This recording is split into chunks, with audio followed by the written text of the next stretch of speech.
In this tutorial, I'll show you how to add a duration column in Smartsheet so you can automatically track how long tasks take and manage project timelines more effectively. To get started, make sure your sheet includes both a start date column and an end date column. These date fields are required because Smartsheet uses them to calculate the duration of each task. Next, right-click any column header and select Project Settings. In the Settings window, locate the Dependencies option and enable it.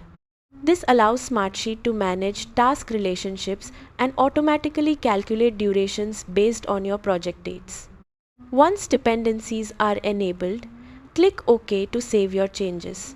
Smartsheet will automatically add a duration column and a predecessors column to your sheet. Now, whenever you enter a start date and an end date for a task, the duration column will automatically display the amount of time between those dates.